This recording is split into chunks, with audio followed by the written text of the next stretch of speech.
58.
Both committee of the whole and regular council? Was there an amendment to both? Just the regular. And it was just the time?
Are you ready?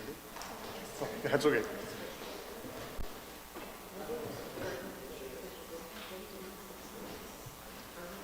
All right, we're going to call the regular council meeting of April 25th, 2022 to order. Do we have anybody registered for the open mic? Looking for an adoption of the agenda. Councillor Blatz. Okay. I am going to say that I'm not going to be giving the motion on removal of requirement for municipal elected officials to have home addresses publicized due to new information. But other than that, I move to adopt the agenda. Moved by Councillor Blatz. Anything else? Oh, yeah.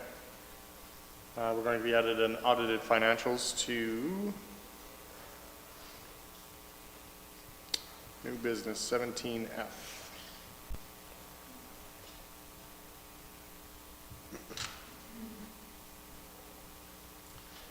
Go ahead. We received a communication yesterday about... Is your mic on? Yes, it was. Yesterday we received a communication from administration about another agenda item with regard to FCSS. It's part of our in-camera.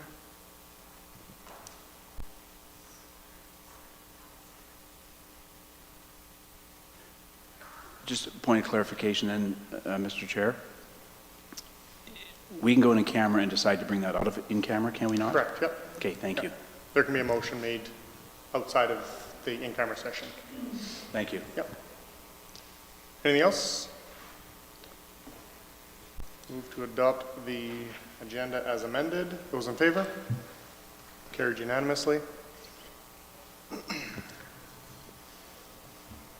Approval of the minutes in the consent agenda.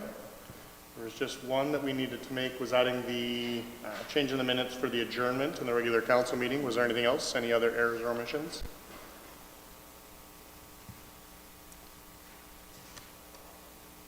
So looking for a motion to approve the consent agenda. So moved. Moved by Councillor Billingsley.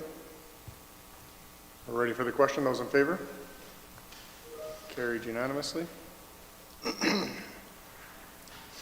Item 9, we've got a delegation from the Wetaskiwin Horticultural Society. Yes, please, and just make sure that mic is on. Okay. Yeah, just move the switch towards you. Have the button on the top. It's on already? It is? Yep. Perfect. You're good. Welcome. Thank you very much. I'm Doreen Broska, and with me is Janice Lockhart. We're both members of the Wetaskiwin Horticultural Society. I'm going to take this off.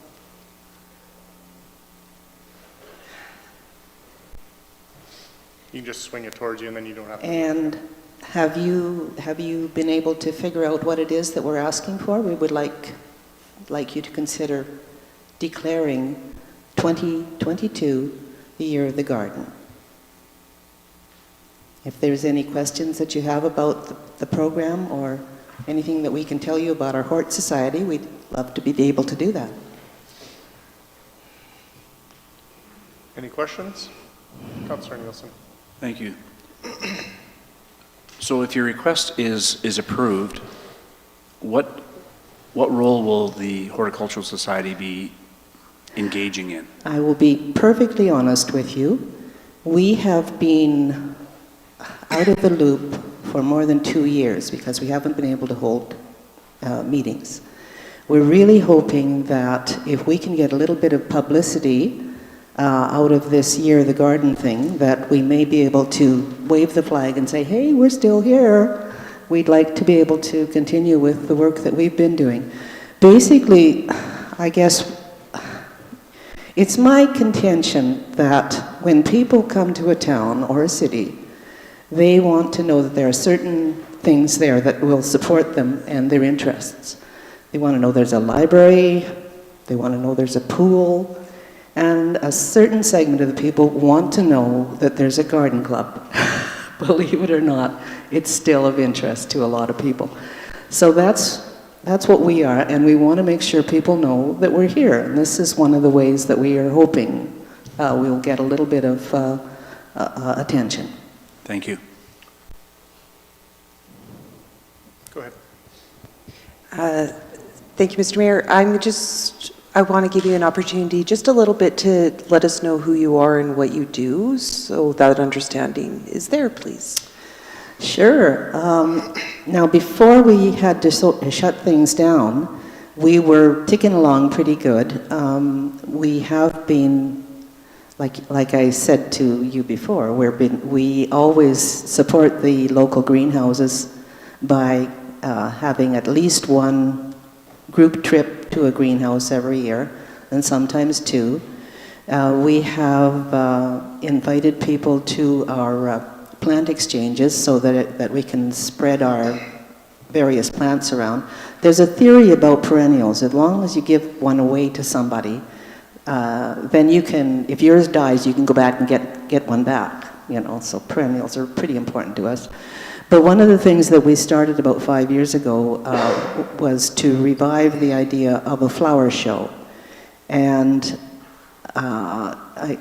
we found it growing exponentially in interest until the point where we had to shut it down. So we really want to get back into that. And we're hoping to be able to extend that to encourage people to grow vegetables and other things besides flowers. So this year, when we do our flower show, it's going to also be a flower and vegetable show. And we're working on how we can encourage people to do that. We have had gift cards and prizes in the form of just recognition to the people who've come to our flower show. We want to be able to expand that as well and make it more interesting to people. But we have found that more and more people came to our flower show just to see the flowers and the arrangements and talk to us as supposed experts in the field about their gardens and the things that they're doing. So, and we're always there as somebody at the end of the phone. I mean, you can always find somebody to talk to about any of the questions that you got about your own garden, and particularly since it's not something out of a magazine. You're talking to somebody who's actually been growing vegetables and flowers in the Wetaskiwin area, and that can make a big difference to some people. Any more? Is that okay?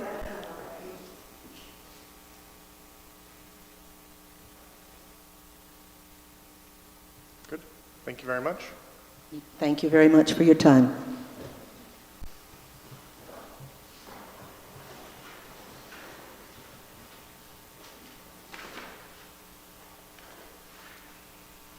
Next up, we have a delegation from the Battle River Watershed Alliance. Welcome.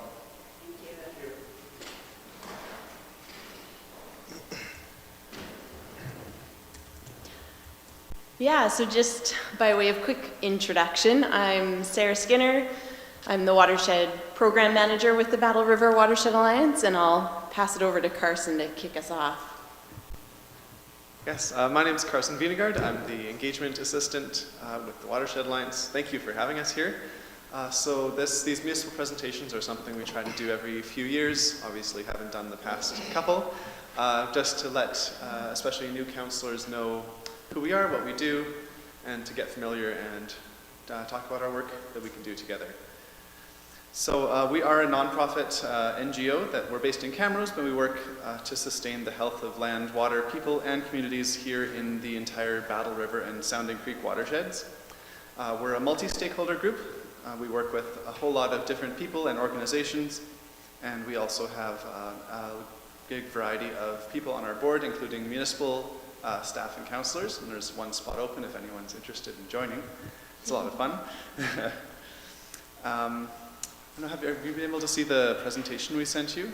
It's on your laptops? Okay, great. So you can see the little map there, and just see where Wetaskiwin is on it. If you go down a couple slides, just to give an idea of where our watershed is, because a lot of people don't really realize how large of an area our little Battle River drains. So you can see you're in the left-hand part there, just above the Musqueam First Nations. And that's the whole area that we deal with. You can go down to the next slide as well. So these are just quick notes of some of the ways that we like to work with municipalities and help each other out. So obviously conserving water quality and quantity is a big issue for cities and counties, for all of your residents, and then for industry, agriculture, and for the environment as well. So we like to work to conserve the quality and quantity both. We know about having to balance the economic, social, and ecological priorities that the city deals with. And we engage a lot with citizens. We have a lot of outreach projects that we'll talk about in a minute. And we find we can help teach citizens about practices for solving some of the watershed issues. We also have done some creating environmental regulations and helping you deal with new things that come up. And then we're just overall wanting to plan and take action for a healthy and resilient watershed. That's what we want to do. So we'll go through a few of our highlights in our outreach programs, first of all, starting with education programs. Most of these are school trip based, but we also open up to the public every once in a while. So Discover Your Wetland is for grade 5s and is aligned with their curriculum for learning about wetlands and water cycles. So we do that, teach them about what a watershed is, and then take them out to a local wetland and do pond dipping, which is always a lot of fun, finding whatever invertebrates we can in the water. The Wastener Watershed is for grade 4 students, and so far we've only been running this in Camrose, but we actually just last week, our education lead got contacted by a teacher from Norwood School here, interested in running it in Wetaskiwin here. So this is one of our things I want to focus on here, and it is a tour. We take a busload of kids and go around through all of our water and solid waste cycles. So we go visit the landfill and the recycling depot in Camrose, and then we also visit our source water of Dry Meat Lake, our water treatment plant. We visit the local park to see the riparian areas and the stream going through, and then this water treatment ponds as well. So the students really get an idea of where their water is coming from, all the work that the city is doing to make it consumable for them and what happens after they have used it. The same with their solid waste. So we think this is a really valuable program for teaching them to be mindful of where their resources are coming from and everything the city is doing for them. And we would love to expand this to Wetaskiwin. Right now we haven't done it anywhere but cameras, but we have this teacher who's interested in doing it in the fall. So if you would be able to, if you're interested, and putting us in contact with your water management and landfill managers, that would be a really amazing partnership, we think. She's sitting right behind you. Is she? Hello there. You came at the right time. Oh, they're perfect timing. Yes. Okay, we'll talk to you after this. Just beside her. Yeah. She was trying to hide. She was behind. All right. Great. Yeah, just reach out and speak with Kathy. Awesome. Thank you. And the last one is extreme science. It's the Discover Your Wetland, a bit more advanced for junior and senior high school students, where we turn the pond dipping into a scientific experiment, and they do the transect across the river and count and identify whatever invertebrates they find, and as well as doing water chemistry to get an idea of the health of their local stream, which we've done in Pipestone Creek, usually around this area. We can go to the next slide there. Another one is Caring for Watersheds competition, which we just had our final on Saturday. This one's from last year. We haven't had time to update it yet, but students from around the province this year, we've started doing it province-wide, write in with proposals of how they'd improve their watershed. We have several rounds of guest judges to pick out the top 10, and then they present in a final competition and are awarded cash prizes for themselves and for their school, as well as implementation money for those who actually want to get their projects done, like this garden that someone in Lacombe did last year. I can go to the next one. And then this one's a bit more for the rural areas, but we still like to talk about it. It's a new one, Future Farmers for Freshwater, where we're doing presentations to 4-H groups and other similar organizations to talk about the connections between agriculture and water and caring for the land and water resources. As well, we have funding to do projects like tree planting, so we're looking to get that going in the fall.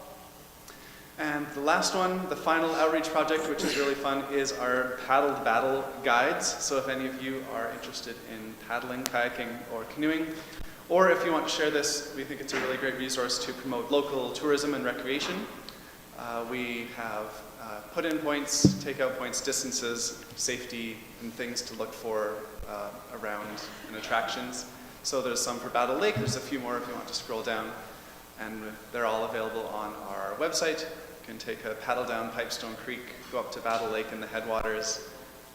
The Rapid Run is the fastest part of Battle River, and it's a pretty fun place to go canoeing. So that's all for me. I'll pass it over to Sarah. Just have to give a little shout out to our beautiful Pipestone Creek that we share and you guys are well acquainted with, I'm sure. It was wonderful when we had the flow to do it, to paddle down Pipestone Creek and actually take it right to where it joins up with the Battle River, the confluence there. A pretty cool spot to be able to paddle. So just thought I'd mention that with the paddle guides. But I'll now shift gears a little bit into more of our watershed management, planning, and also stewardship work. So you may have seen this diagram in the past. This is our watershed management framework that really guides all of the work we do when it comes to thinking through how are we, as a collective community, managing land and water in the Battle River and Sounding Creek watersheds.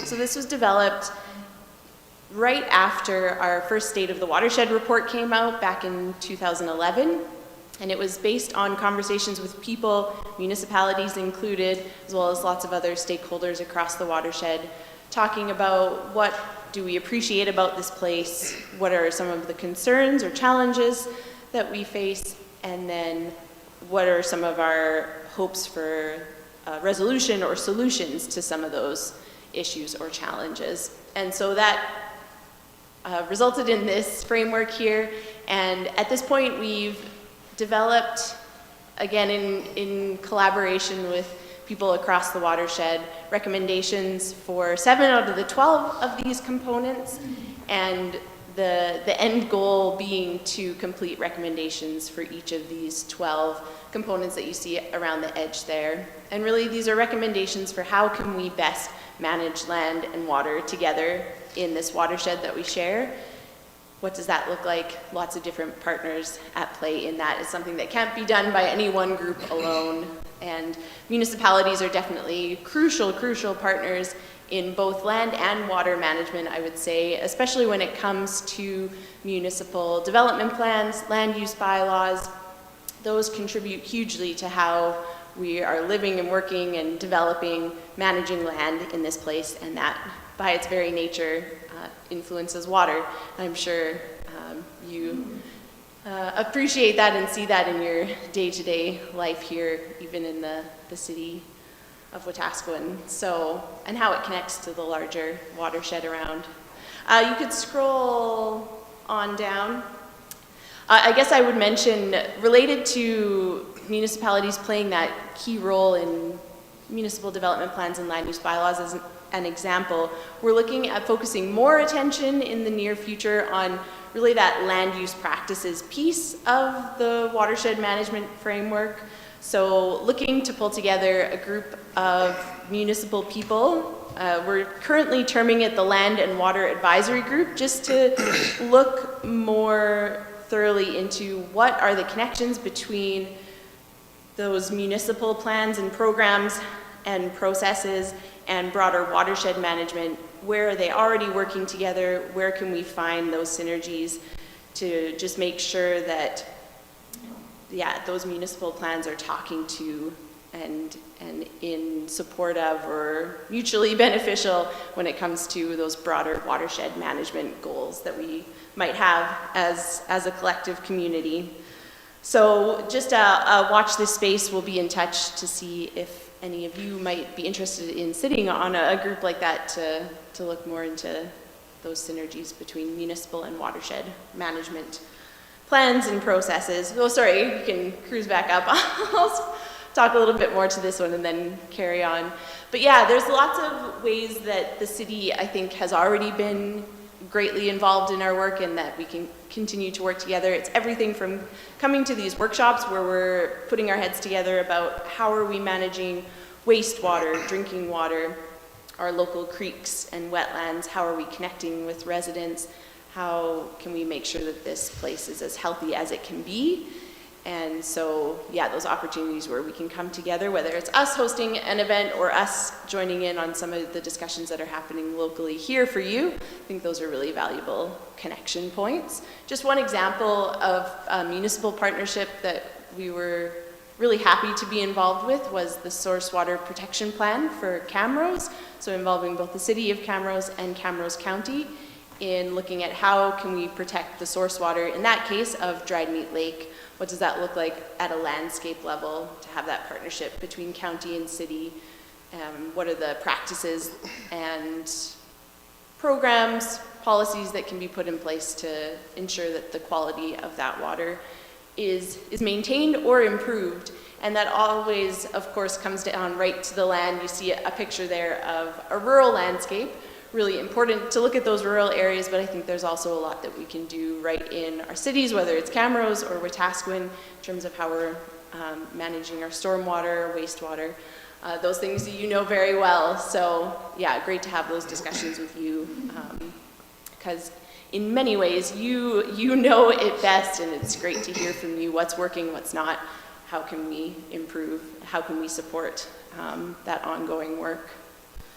So, all right, now you can cruise on down. So again, this is some rural shots of the stewardship programs and workshops we offer. I think it always can translate both rural and urban in terms of just in the spirit of wanting to bring people together to have these conversations about how are we managing the land, whether it's a field here or whether it's someone's backyard and a rain barrel that they have or a rain garden.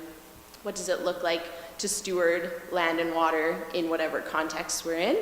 And on our side of things, looking at how we can support that through things like workshops, whether it's out in the field or in a community hall, but also what are some of the local organizations that maybe are already doing some of this good work, and how can we partner with them on different events and on-the-ground actions, I would say, too.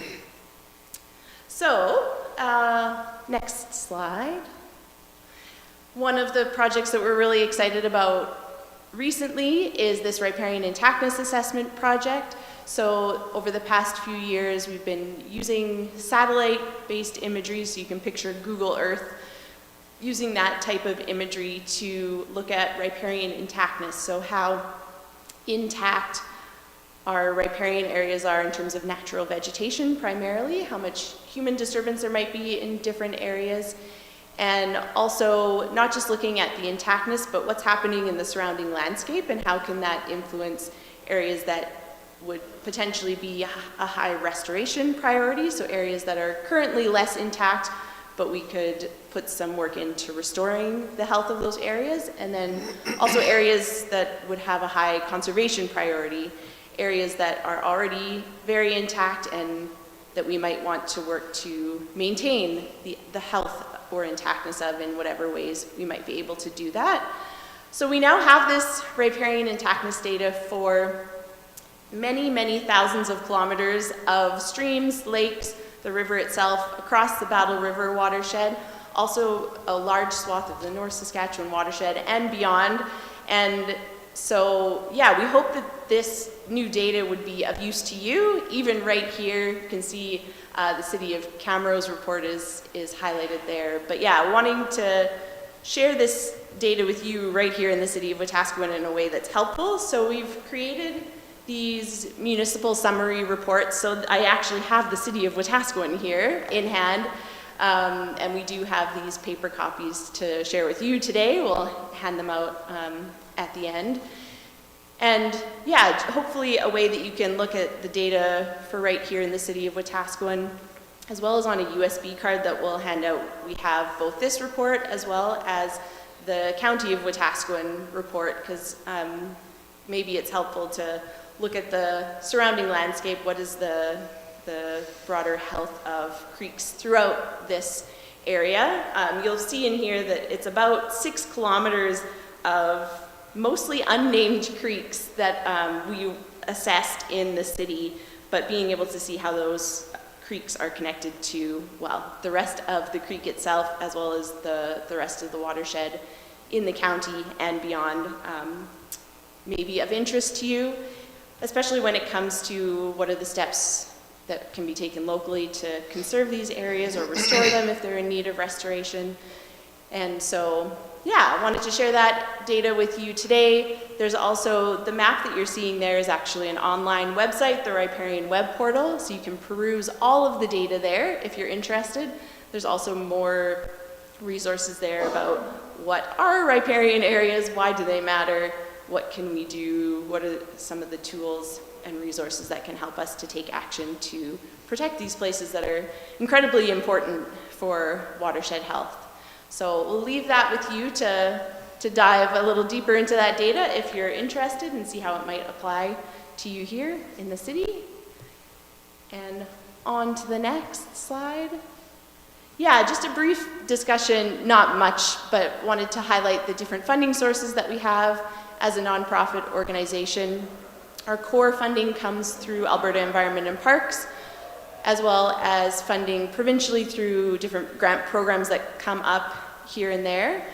Same thing with federal grant programs. We try to seek out that funding for work we're doing wherever it's available. You'll see that municipal funding is a fairly small piece of the pie there, but I would say a very important piece of the pie all the same.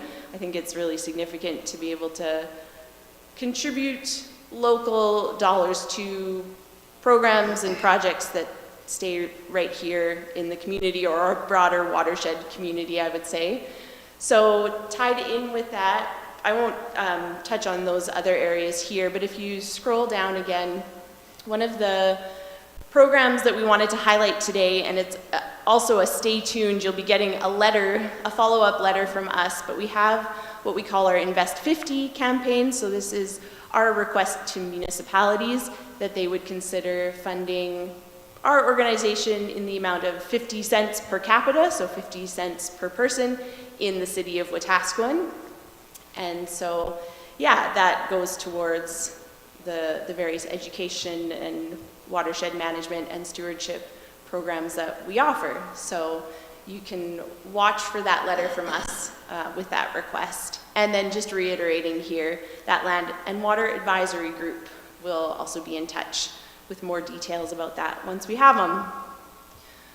So I think the last thing that I'll plug is just that there are also virtual workshops that we're hosting to just share more information about this Riparian web portal and the associated data. So if you're available just a few weeks from now, May 5th and or 6th, it would be great to see you at either the 101 introduction workshop or both if you're able to attend the 102 workshop as well. And if you're not able to attend these, we'll hopefully host another round. If you're interested in attending, you might be able to join in on a future one. But just wanted to put that on your radar if you're curious. So, I think that's it for us. Thanks for your attention. Thanks for listening. Yeah, I don't know how tight a schedule you have, but if there's any questions, we'd be happy to answer if we can. Thanks, Sarah. Thanks, Carson. Go ahead. Can you help me understand, as a nonprofit, and I see your funding sources are federal and provincial money, like, where is your authority? Are you a data collection and information distributor? Do you have authority to come into a community and say, this needs to happen? Do you report problems that you foresee with the data you've collected up the chain to Alberta Environment and things like that? Like, how do you as an organization, you talked about getting involved in on-the-ground actions. So I'm trying to pigeonhole you here somehow and understand how this all fits together. Yeah, so we're non-regulatory, so we have nothing to do with land or water regulations, and we certainly wouldn't come in and say, oh, we saw that this was happening, and send a formal recommendation or anything up the chain. That's not what we do. I would say what we do is to work with municipalities and to hear from you. If you think there are ways that you want to improve what you're already doing or just carry on doing what you're doing, I think we are here to just support that in whatever ways we can. But certainly, yeah, not coming at it from a regulatory perspective. In terms of ourselves, yeah, we just don't have any of that regulatory authority. I think where our interest in your own regulatory or statutory plans would be just having the conversation of what does your municipal development plan look like? What are your land use bylaws? Are they serving you? Are they serving the community? And maybe there's ideas that we come up together about how could we manage or think about managing stormwater in a different way, or what's currently happening with wastewater treatment. Is it working for you, first of all? I think that's been our starting point with City of Camrose. Is it working for you? If it's not, to see how might we be able to just better understand ourselves. What are the challenges you're facing, or sometimes what are the successes that you've achieved, and how can we just build on that and potentially help other communities that might be in a similar boat. Yeah. So then as a data collection agency, if I could, as part of that role. Sure. If we had a project here that we wanted to investigate further with regard to the watershed, you mentioned wastewater, upstream wastewater, let's throw that, upstream wastewater. Mm-hmm. And we want to collect more data on that. Do you do that kind of stepping out and examining that kind of a project or problem? I think it's something we could look into. We don't currently do regular on-the-ground water quality monitoring, for example, but we have incorporated monitoring components into different projects that we're doing, whether it's riparian health, if we're working with landowners to improve stream bank or shoreline health.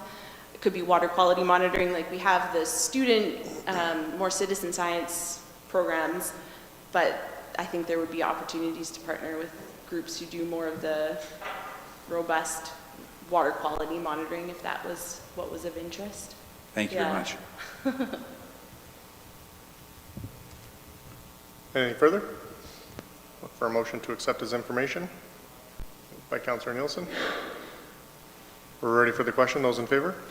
Carried unanimously. Going back to 9A, just accepting that presentation as information from the Wetaskiwin Horticultural Society. Go We'll ahead. pass around those folders for you. Moved by Councillor Nielsen. Any further discussion? We're ready for the question. Those in favor? Carried. Thank you very much to both of you. Thanks for having Thank you. us. Yeah.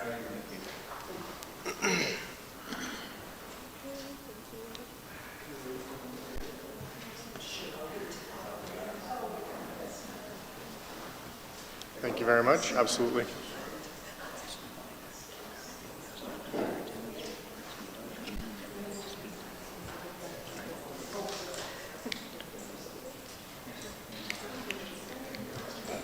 Appreciate that. What is it?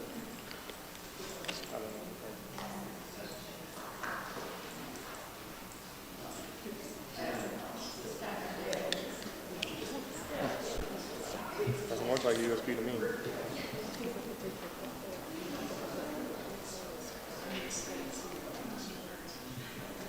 doesn't get distributed, it comes to the mayor. Yeah. And, Thanks Yeah. very much. and they've got $6,000 in interest, which means you got cash in the bank. Council schedule, attendance, committees, and boards. We will start with you, Councillor Everly. Thank you, Mayor Gandam. Other than regular council meetings, the only thing that I did this past month was attend the policing priorities meeting that council had. Thank you. Councillor Blatz. Thank you. I said at the beginning of the year that my New Year's resolution is that I'll remember to hand in my council attendance and committees reports, and it's looking like I'm not doing very good on it, so I will do better in the future. At the beginning of April, I was asked by an organization called Lead As You Are. They're an organization based out of the Northwest Territories, and they specifically want to try and engage women to be to potentially get more women in politics. And so they asked me, as well as a city councillor in Calgary, to sit on a panel together. And so we did that on April 4th, and it was really, really well done. The questions were really good. After that, I had an interview with the Green Municipal Council from FCM, and that was a really interesting experience. It was good just to have the interview and just be able to learn a little bit more about what goes into that type of committee. And after that, went to the policing priorities meeting, which was great. I feel like we got a lot out of that meeting in the 2 hours that we were there. And then we also had the library board meeting last week, and it was our first time meeting in a while, so it was really good to catch up on what all's going on and reviewing the budget that just got passed. Thank you. Councillor Billingsley. Thank you. Do want to report on my March 30th WALA board meeting that we had. We had our presentation by Myers, Norris, Penny, thank you, of the financial statements which were audited, and I'm happy to say that it was a clean audited report. Nothing else to report on that. The library board meeting which we had, I guess, was on Tuesday. We are trying to figure a way to go through the budget to make the changes that were when the library board made the presentation at budget. The library board asked for, I believe it was 550 or thereabouts, and council went with, was it 503? So we were just doing some juggling as far as making it work and continue to work on that. Thank you. Councillor Nielsen. Thank you. Not much to report, just that I've had a number of, as has Councillor Billingsley, a number of meetings with FCSS, as we are currently without an executive director, just managing the organization without that leadership, and setting up the process to start getting ready to interview applicants for that position. So some long and lengthy meetings there for sure. Thank you. Councillor Lonsdale. Thank you, sir. Not a lot to report. With the wall meeting with Councillor Billingsley, and I do have my report at home, which I forgot to bring. Other than that, that's about it. So. Good. We are getting back into meetings in person and also doing some celebrations. So I had the Mediland 5+1 anniversary lunch, Victim Services 25th anniversary dinner and awards, and attended the 1-year anniversary on Saturday with Rock Soup for their anniversary as well. I am presenting in Jasper tomorrow for the 13 Ways Leadership Camp and speaking on our relationship with Musqueam and co-presenting with Chief Erminskin, who's going to speak of his experience with residential schools. So I'm looking forward to that. Looking for a motion to accept his information. Councillor Lonsdale, those in favor? Carried. Need a motion to go in camera. Councillor Blatz.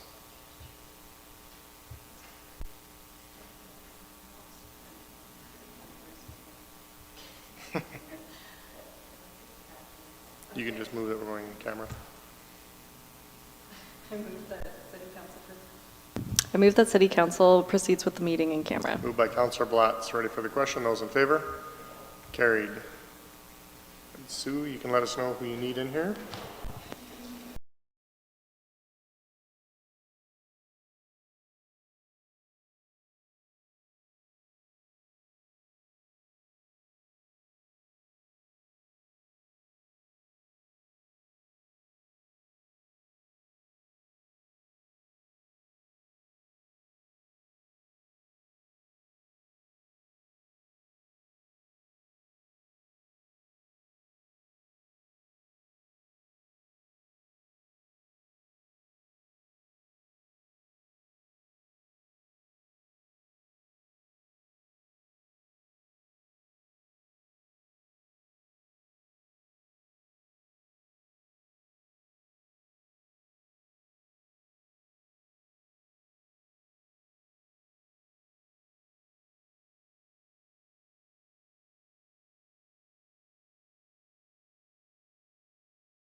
Need a motion to come out of camera? Councillor Blatz, those in favor? Carried. We are going to take a 30-minute lunch break.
welcome back.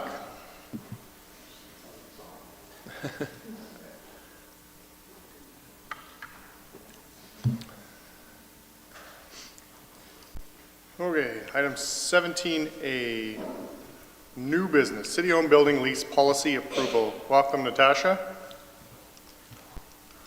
Good afternoon, Mayor Kent and members of council. I'll just start with a quick sound check. Can everyone hear me okay? Not yet, we're working on it. Okay. There we go. There we go. All right, good afternoon all. So in front of you today is the city-owned building lease policy. Administration has developed the policy to provide direction and consistency on how lease agreements are managed in city-owned buildings. Following direction from Council on March 28th, 2022, administration has amended the policy to use the operating costs of the facility as a benchmark for setting lease rates. The policy has also been amended to provide 60% subsidization for not-for-profit groups and 20% for for-profit groups that provide a recreational, cultural, or social service within the community.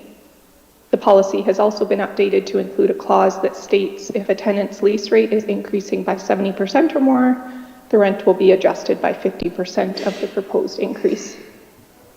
So under the financial impacts or implications, you'll see the impacts to existing lease rates for tenants. And that concludes my presentation, so I'd be happy to answer any questions that council may have. Wonderful, thank you. Looking for a motion, and then we can get into some discussion. Councillor Billingsley. I move that City Council approve the city-owned business lease policy as attached to the report dated April 25th, 2022. Moved by Councillor Billingsley. Any discussion?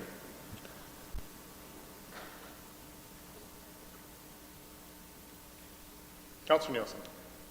Thank you. Through the chair to Natasha. Natasha, on the Wetaskiwin Skating Club, it went from currently no charge to $485. What factors did you apply to arrive at that dollar figure?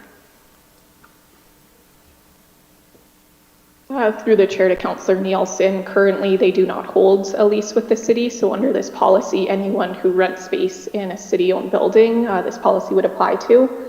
And it's based on their square footage that they rent from us, and then the operational costs of the Civic Center.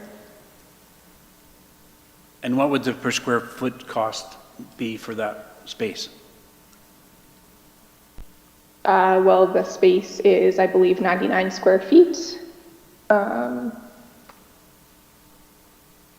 So it would just be that amount divided out, the $485.94. Thank you. Anything else? We're ready for the question. Those in favor?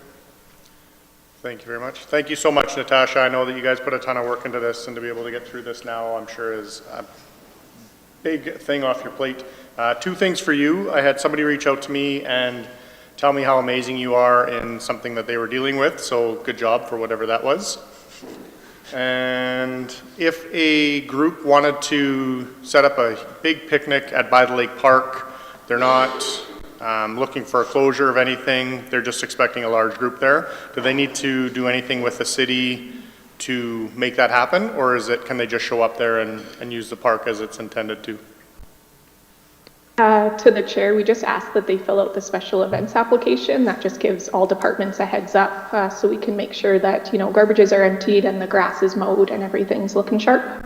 Perfect. Thank you very much. Thank you so much, council. Have a good afternoon. 17B, Archives Analysis, Funding Request. Good afternoon, Mayor and Council. Today, administration is seeking council approval to utilize the 2022 Archives operating budget to complete further analysis of options 2 and 3 of the Archives review provided by MNP and presented to council in November 2021. The budget is currently allocated to a vacant full-time position and benefits, and would need to be utilized for contracted services. There would be no impact to reserves or the taxation. The amount being requested is $50,000, which would include an in-depth analysis of the impacts option 2 and 3 would have on the organization and the community. I will note this estimate does not include funds of bringing in archival expert, which was done in the original report. If that is needed, we would have to return to council for further approval. Of the $50,000 being requested, this has been structured based on $35,000 for analysis of only one option, and then an additional $15,000 if there were another option, as in option 2 or 3. There is opportunity for council to prioritize one option today, and that again would be a cost of $35,000. And then lastly, there's an alternative motion here provided to council.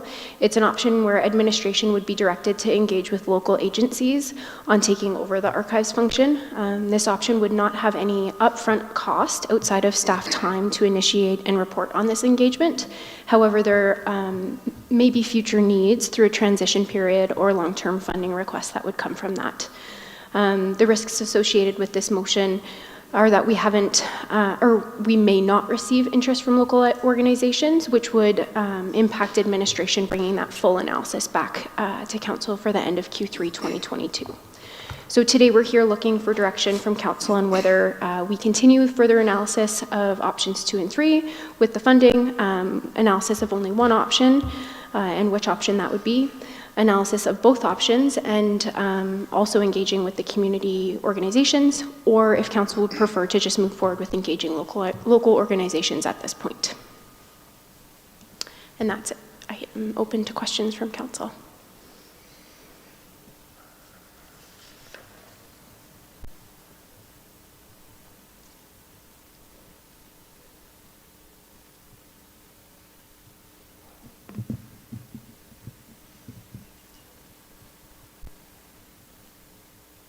Councillor Billingsley.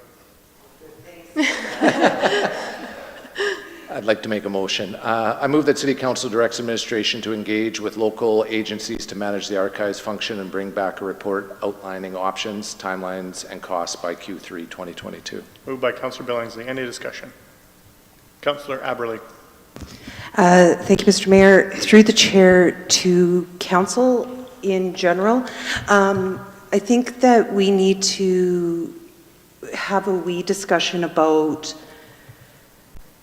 whether or not we fully understand what MNP brought forward. And so I'm just going to say what I think I'm seeing, and if that's what everybody's seeing. If we were to go forward with option 3, what exactly, I understand the county records, that being the 90%, and the private records being the 40%, so the 49%. But what is falling under the city archival records, whether or not that is considered historical documents or City of Wetaskiwin only documents, right? So when I read motion 3, I read that as not the historical documents from the City of Wetaskiwin being given to the outside organization. I read option 3 as only being the county records and the private records. So exactly what that collection has in it, the City of Wetaskiwin collection has in it, I don't know. That would be something I would like to see, is to look at the fonds and look at that, but is it only related to City Council and the actions of City and administration, or does that include the wall and found fonds? And that is, when I say that, that is a large portion of our pictures of buildings, our pictures of individuals, our pictures that the community in general has that love for and that appreciation for. So I would like to sort of chew on that a bit, because that's how option 3 looks to me, is that the city would still be keeping that and looking after that, because those are part of the city's records. Maybe administration can just clarify that then. Yep, I can. So through the chair to Councillor Aberley, there was a presentation provided on November 21st, 2021, and within that it broke out the city records into 6 different areas. So council meeting minutes, bylaw and assessment roles, engineering studies, contracts, and then the bigger piece which you're talking about is the photos of community events and portraits of city council members. I don't have a further breakdown of that 50% and what amount is photos. And I don't know if that was done for the full report, but it would certainly need to be done as we move forward. Go ahead. And I really hope that the community gets involved in this, because this is one of the things that we all seem to get a lot of emails for, of concerns of closing this down. But then I would like those same said people to come forward with possible solutions and ideas of exactly what this could possibly look like. It's a lot of money, but it's obviously something that we're lucky to have, but how much are we willing to spend on it? Councillor Lonsdale. Thank you, Mr. Mayor. Through the chair to maybe Sue, looking to engage local agencies. Like I know we always had volunteers who go in and help now and then, but in all the years of making decisions and pushback and everything else that we get, has anybody stepped up personally or an agency to say, you know, we could take this over? Through the chair to Councillor Lonsdale, we have had a couple of different agencies over the years express an interest. And we've explored that operationally as a city department. I think there's pros and cons to each different agency, and so I think that's part of why we would want to put out the expression of interest, get those agencies to submit, and then we would do an evaluation and present back to council what would be the best option. Thank you. Anything further? Go ahead. Through the chair to Karen, Councillor Abbott. So the response or the answer you got, can you interpret that for me? So are we, based on the information we think we heard, are we keeping, with that last option, only city archival material? And does that or does not include the Wallin collection? Yeah, and through the chair to Councillor Nielsen, again, I don't understand the funds I don't understand them 100% because I haven't worked in that sense that I would need to with the archival collection. What I can say is that in my profession outside of it, most of the documents we work with at the Heritage Museum downtown would still be city collection documents. We do some of the stuff from the county, that 40%, and the private, we do some of that. Genealogy, it's my understanding, works with all of it, but also very interested in that 49% as well, that other 49%. So that is why I'm questioning it, because the city collection of it is a large portion of what we typically see in the past when the archives would share pictures or the archives would go to, I know that they've done things for the Legion for Remembrance Day, and that is the work that our previous archivist, it's my understanding that that came from city collections, not from county or private. So I think there is a discussion in maybe adding to it, and I don't know, but adding to that level 3 is so we can understand, like the option 3 that was in there, is that we can understand what that fully means for the collection and what we are and aren't putting on the table. Or do we as council have to discuss what we are or aren't putting on the table? Because I don't think we fully understand. No, and I would agree, I would certainly agree, and I appreciate your response, because when I read the document, I never once assumed that the kinds of things like historical newspapers from our community and or the Wallin photo collection were not part of the city materials. And if we're talking about only archival City of Wetaskiwin documentation, I worry that that other portion could potentially be lost in the conversation. So like you, I think we need to be really clear on what option 3 means, for sure. Thank you.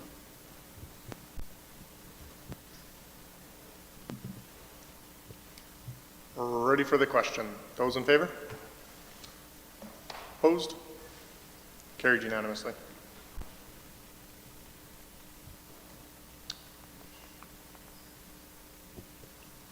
(17C), notice of motion, Alberta Municipalities resolution for the 2022 annual convention. All right. Hello, Council. We are back onto my favorite topic, which is notice of motions. So Alberta Municipalities is coming up for their resolution deadline, and so that's at the end of May. There was a resolution that I wanted to bring forward, which is vulnerable sector checks for municipal election nomination packages. I have sent out to Council what the resolution is looking like with where specifically in the Local Authorities Election Act that section would pertain to. And I am open to any and all suggestions for writing this and submitting it, as I think that this is an important piece to bring forward to Alberta municipalities, just for the safety of all organizations that involve municipal elected officials. Thank you. Yeah, I would agree with including that in an election package. We, as members of council, our role is to be involved and engaged in the community. I know that I'm at schools reading to children. In my absence, other members of council could be doing the very same, or when we're volunteering at community events, be it the Boys and Girls Club or track and field days or anything else going on like that. I think it would be really important to make sure that all of our candidates are held to a higher standard, and making sure that we're looking after our vulnerable population, being especially our kids.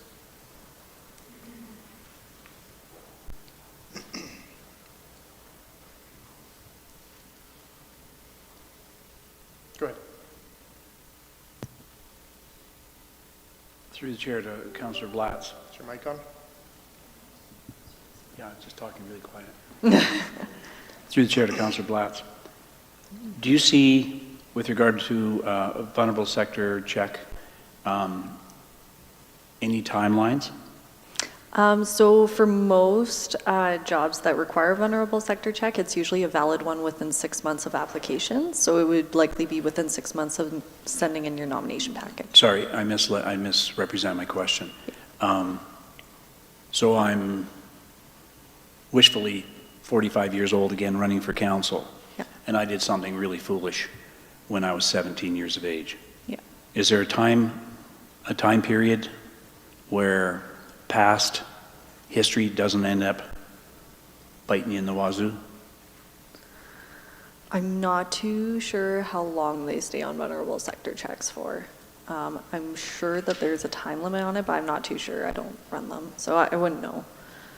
So that would be the only concern that I have, is that, like, if it was over the last 5 or 7 years or whatever, then I could probably support this motion. But if it's open-ended till date of birth till current date, I've got some problems conceptually with that.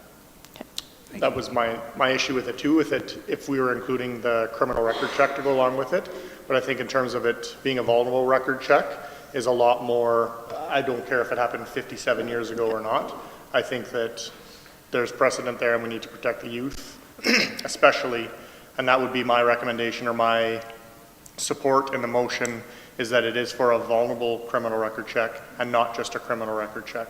Because as you said, if you were 18 years old and you did something stupid and 45 years later you're seeking counsel or seeking a seat on council, and you may or may not be excluded from that, or it might have an impact on your election. That's where I see the two different. I do understand the difference, and again, I guess I don't... Yep, speak in your mic. I don't have enough understanding of what a vulnerable sector check would entail. I can answer that if you like. Because the vulnerable sector check is specific only to sexual offenses. So it's specific to like sexual assault, sexual interference with a minor or with somebody that's a member of the vulnerable population. And so that's where those come in. So that's why it's different than a criminal record check.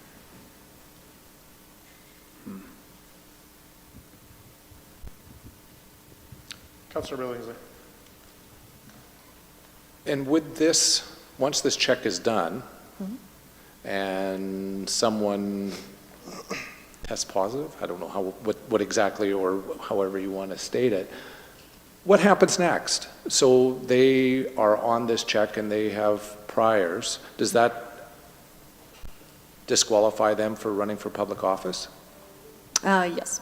So basically what would happen if you failed a vulnerable sector check, you would likely not qualify to be a municipal councillor. When you say likely, like who decides? So that depends on the timeline of what a vulnerable sector check is. So if it stays on your record forever and you're putting this in with your nomination package, then it could disqualify you from running. Could? Yeah. Or would? I have no idea.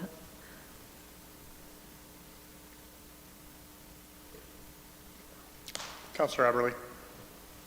Thank you, Mr. Mayor. Through the Chair to Council, for some clarification, I've been with organizations that have vulnerable sector checks, and it is my understanding that it is forever, right? If you get a click that you don't pass that, that means there has been a history of a sexually based, you have been charged with, and it has not been rescinded at some point in your life with a sexual harassment charge. And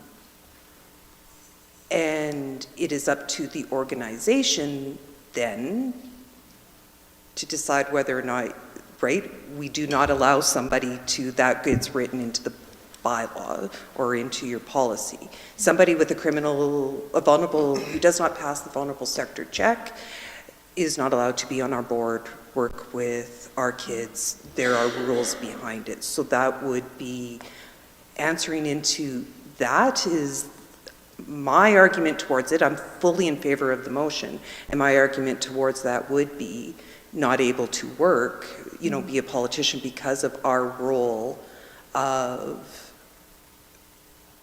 because of the role we have in society. So have we been charged with a sexual offense, being a predator of any kind?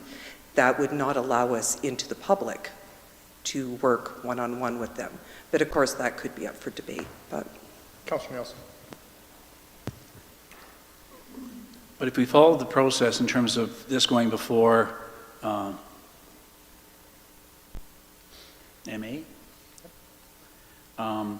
they in turn would lobby provincial government for regulation changes. Yeah, LAEA. Yeah. And so is it being recommended that people are excluded from running, or that there would be sanctions put, they could run, but there'd be sanctions put upon them so they could not engage with a vulnerable sector as an elected official? Because if I'm sitting there voting on the resolution, I would want to know what specifically is being requested, a vulnerable sector test, whatever. But the outcome being what? Like what's being recommended? Can't be considered at all, can be considered but excluded from certain activities. What's being recommended in the resolution? To be quite honest, with working with vulnerable sector, like you, as somebody that is an elected official, some of your duties do entail you working with the vulnerable sector at all times. And so in my opinion, it doesn't matter to me if they want to run and they come out as having a not fit check on their vulnerable sector check. I think that if you have a sexual based offense, that you shouldn't be allowed to run. You're deemed ineligible. You're deemed ineligible. And is that what the resolution says? You will Yeah. be deemed ineligible? Yeah. because the reason I asked the question is because Councillor Billingsley is saying, so what happens? Could they be? Would they be? And you said you weren't sure. So I'm just, Yeah. you're recommending that they would be excluded, period. Yep. Thank you. Councillor Billingsley. For clarification, is it convicted or charged? That would be convicted. Okay, Because, so it isn't yeah, just it's- charged? Okay. yeah, convicted. So, Convicted. yeah. Sorry, I apologize. No, it's okay. Go for it. Charged, but the vulnerable sector check is people who are convicted Yeah. of sexual crimes. That came out wrong. And if you did a criminal background check, wouldn't this show anyway?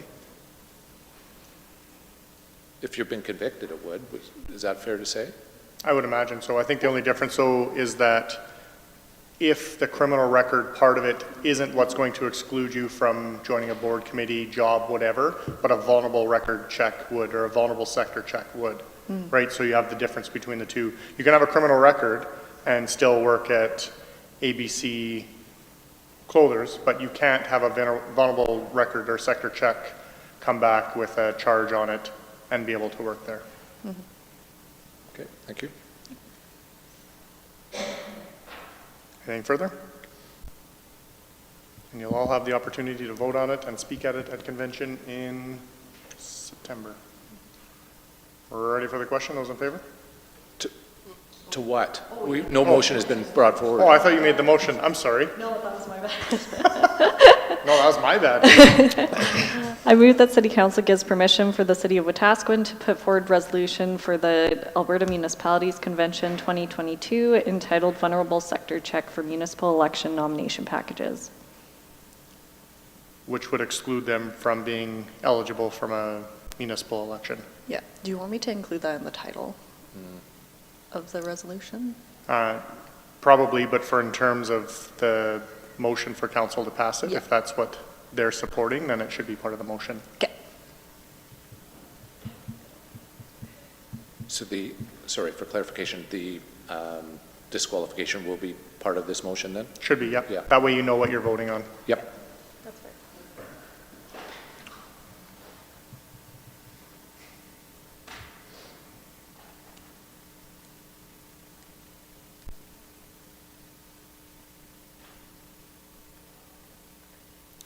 And So election nomination packages, which would exclude them from being eligible for municipal elections?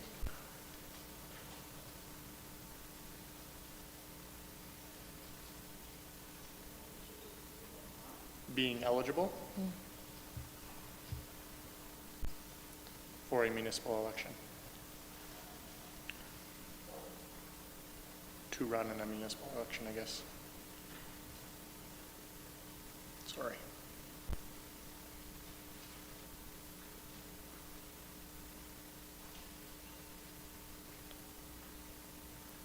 Because there's no such thing as a friendly amendment, we'll vote on that amendment to Councillor Blatz's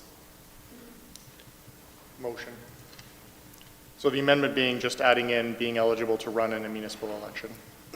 Any discussion? Councillor Billingsley? Yeah, just for clarification, it says that the city puts forward the resolution? Is that Yep. proper? So Yep. it doesn't, We're bringing a resolution forward to convention, so we're sponsoring a resolution. the city is. The city is. Thank you. Anything further to the amendment? Those in favor? Carried. Okay, motion on the floor. Any further discussion? Are we ready for the question? Those in favor? Carried unanimously as well. cool. Thank you, guys. Item 17D, notice of motion, Project Forest. All right, so I'm back with another one. So Project Forest, we still haven't heard back about the funding update yet because they're not giving out funding announcements until June. But in the meantime, they just want to have some rough plans on whereabouts all of the trails are and the disc golf course, just so that then they can start mapping out the areas that they can put trees once they get their funding announcement. So right now, my motion is I move that City Council gives direction to administration to provide Project Forest with the needed maps of the trail system and disc golf course at Peace Hills Park to allow for sufficient planning of the area for the Reconciliation Forest project. Moved by Councillor Blatz. Any discussion? Councillor Billingsley. I guess my question will be to administration. How much time and dollars are going to be involved in providing this information? Through the chair to Councillor Billingsley. I don't know. I need to find out what they need from us first before. Yeah, through the chair to Councillor Billingsley, I did have a quick conversation with our GIS team. The maps that we have right now do not entail or encompass all the trails, so there would be a little bit of time that would be spent going out and mapping out some of the trail systems that are not yet on the maps.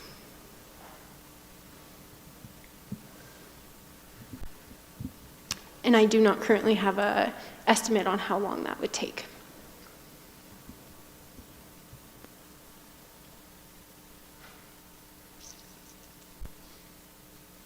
Go ahead. So through the chair to Councillor Blatz. So would they be happy to receive what we currently have or what needed to be updated? I'm pretty sure that they would be okay with just having what we currently have because they weren't talking about anything too in-depth or anything like that. They just want to know like a rough estimate of where all the trails are and the disc golf course. And when they come to plant trees and they see there's a trail there, They're hopefully probably not going to plant down the trail. I said hopefully. We've seen stranger things sometimes. So following up with Councillor Billingsley then through the chair to Candace, to provide what we have is what kind of time? Through the chair to Councillor Nielsen, I don't have the exact time, but I think if we just pull our maps that we have saved, it could be an hour or two. Okay, thank you. Thank you.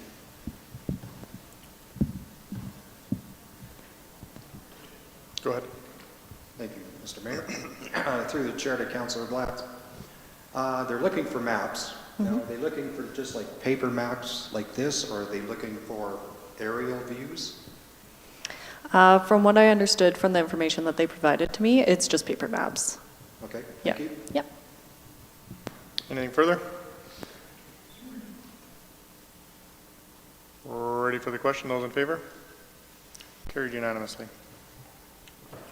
17E, notice of motion, council procedural bylaw.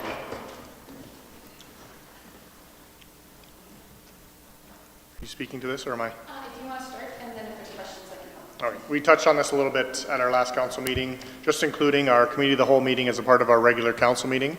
We won't have the gap between the two meetings. We'll have the ability to go into Cal, hear or receive a presentation, come out of Cal, make a motion if we need to. I think it would just keep things a lot more fluid and flow a little bit better throughout our council meetings. The only thing that Karen and I had talked about was right now, Deputy Mayor gets to or has to chair the committee of the whole meeting, and I feel like that's a really good experience for members of council when they go outside and are chairing other boards, or if one day you decide that you want to be mayor, you get that experience of chairing those meetings. So that's my only concern, is that we might lose that, and Karen has some examples from Leduc on what they're doing, because that's the municipality that I'd looked at and talked to about combining the two. Yeah, so working with having a chat with the clerk over at City of Leduc. So Mayor Young actually has the deputy mayor chair one meeting a month. So we have our two meetings. We have regular council, so whether it's the first meeting or the second meeting, that could be an option for the deputy mayor to chair.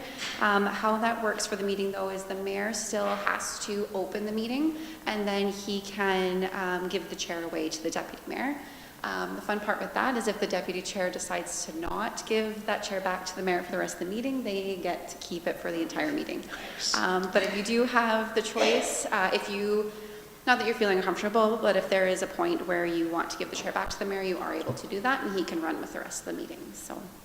One thing I wanted to touch on quick on, because this was a question earlier about committee of the whole, is just making sure that when we include it in the procedural bylaw, just kind of what the parameters are so that we're not losing it. So, what committee of the whole will be able to is enable committee members to review upcoming and important issues, opportunities with members of administration, where the focus is on just understanding the broader implications for policies on items being considered. So it will still be to receive updates on emergency and ongoing projects and initiatives, and then meet principally as a forum for discussion rather than a decision-making arena, enabling all committee members to discuss key items without the requirement to make a decision. So just wanted to make that clear. That's same as committee of the whole before. You can't make decisions in committee of the whole, but you can still have the discussion for the broader and more strategic items of that meeting. So so how that would look is we would recess the regular council meeting, open up committee of the whole, go through the meeting, then you would adjourn committee of the whole, and then you would reconvene the council meeting. So, and it doesn't necessarily have to be for every meeting as well. If we don't have something in committee of the whole, the meeting would flow as is on the agenda. So yeah, that's it for me. Any questions, or for the mayor, any questions? Make the motion and then we can have a discussion. Go ahead, Councillor Billingsley. Thank you. I move that City Council directs administration to update this council procedural bylaw to include committee of the whole within the regular council meeting agenda. Moved by Councillor Billingsley. Any discussion? Ready for the question? Those in favor? Carried. Thank you. Thanks. We had one agenda item added with 17F, audited financial update. Welcome. Hello, I'll speak to that one, please.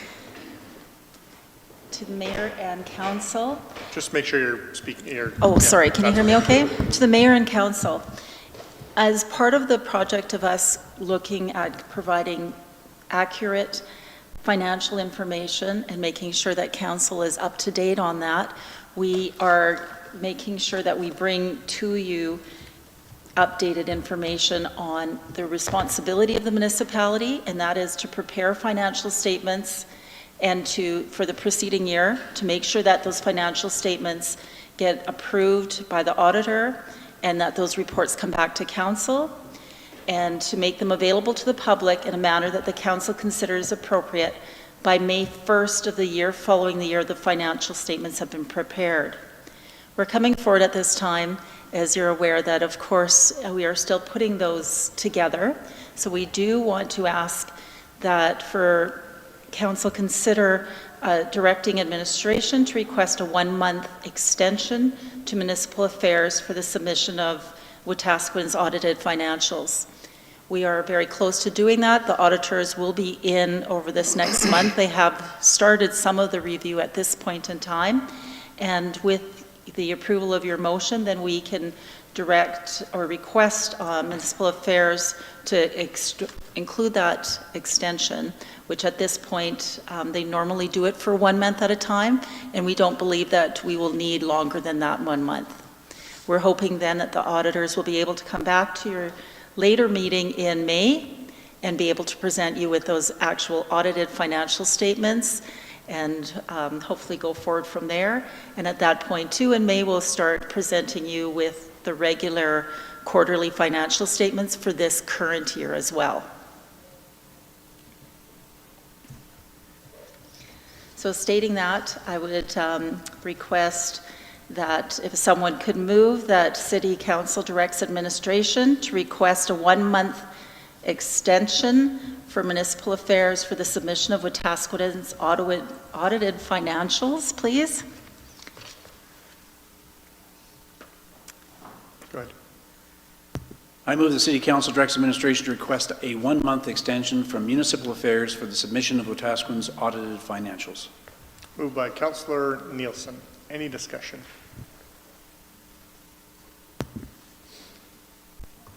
Go ahead. Thank you. Through the chair. So from this point forward, once those audited financial statements come in, we would be seeing quarterly reports, guaranteed. Through the chair to the councillor. Yes, actually, we are looking forward to being able to provide that information to you, not only to council, but on behalf of our administration. We also require it to function properly.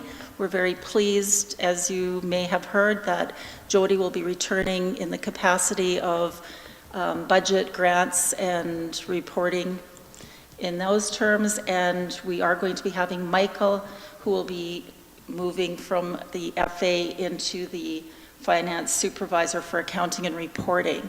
And we believe that with these staff in place, and we are starting that process right now too, we're very familiar, or getting familiar, pardon me, with all of the tools that we have in place from the municipality right now in forms of Questica, our GP system and things like that, that we can utilize to give you those reports, and then that you'll have the opportunity to question each of the members of administration or the GMs with reference to any of the expenditures, or if you have any questions about those. And then we can keep you up to date too on things like reserves and on grants on a regular basis as well. Thank you. So once the financials, the audited financial statements are concluded and submitted, when would you envision our first financial statement?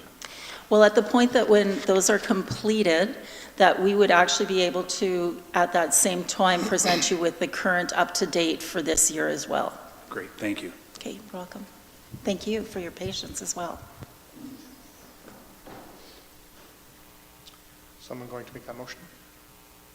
Did you? Okay. Any further discussion? Ready for the question? Those in favor? It's carried unanimously. We have two motions coming out of our in-camera session. Sue can speak to that. So 17G and 17H. So the ones I have are specifically to land sale. So the first motion would be, I move that City Council directs administration to allow the sale of the Civic Building located at 4904 51 Street by way of the city's pre-approved realtor. And the second motion is... Hang on, do we have that? Can I do it?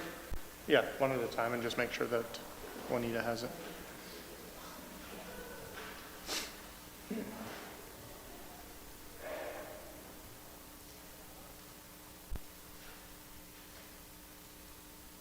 So a little background on this. We went back to the original disposal of the Civic Building motion from council, and because there was no method of disposal that was noted, our lawyer had indicated that we needed council to approve the method. Because we have a pre-qualified realtor that handles our land sales, that is the preferred method of divesting of this building.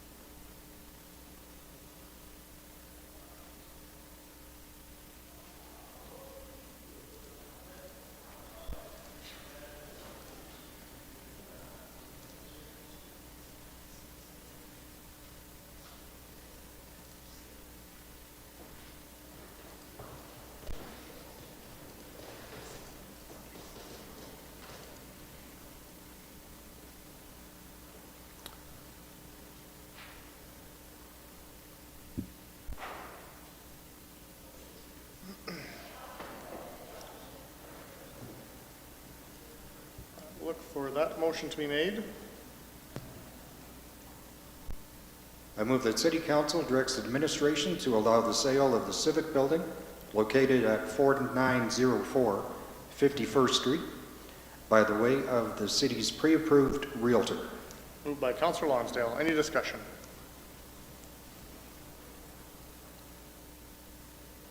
Ready for the question? Those in favor? Carried unanimously. The second motion is related to an offer that was received. So the motion would read, I move that City Council directs administration to counter with offer number 1 as discussed in camera. Oh, I guess So there were 2 offers received through the city's realtor, and an evaluation was done as per city policy, and the offer identified as number 1 was seen as the most beneficial to the city, and a counteroffer was discussed in camera, and that should be presented to our realtor today, if approved.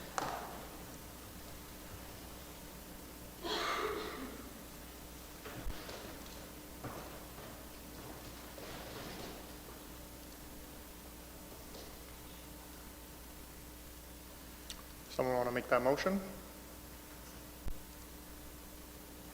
Councillor Aberley. I move that City Council directs administration to counter with offer number 1 as discussed in camera. Moved by Councillor Aberley. Any discussion?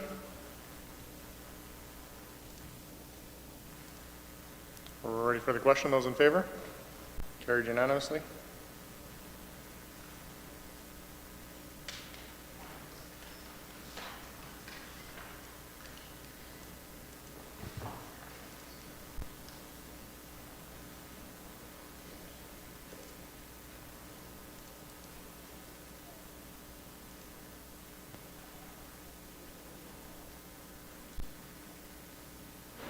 Yeah, that one.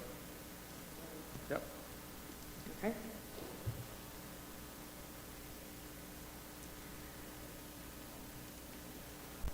There were, through the chair and council, there were 2 motions that were presented. I did email them to council. I'm not sure which council or which motion council would be interested in making.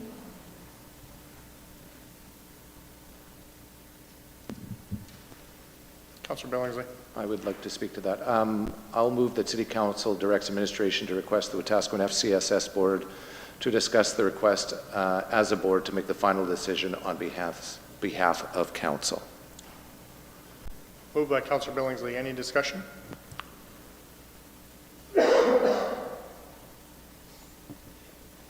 We're ready for the question. Those in favor? Carried unanimously. Did I miss anything else, Sue? No. Okay. Councillor Nielsen. In relation to the last motion, is there time sensitivity attached to this?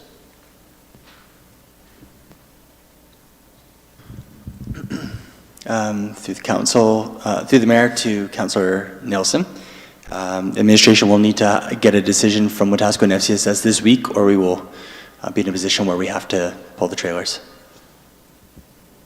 And so, through the chair, to Paul, so you would be reaching out to FCSS? Yeah, through the mayor to Councillor Nielsen. I'm currently putting together did I screw up the names? I'm currently putting together an email to the board and vice chair, co-chair and co-chair, sorry, and we'll hopefully get something back right away on when they can meet. But to my initial point, if they are unable to meet this week, we have to make the decision to remove the trailers. Understood. Thank you.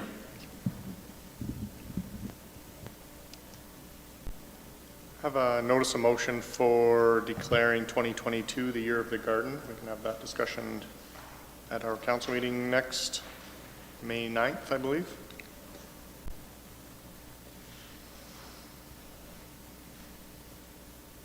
And if there's nothing further, I will seek a motion to adjourn. Councillor Blatz, those in favor? Carried. Thank you, everyone.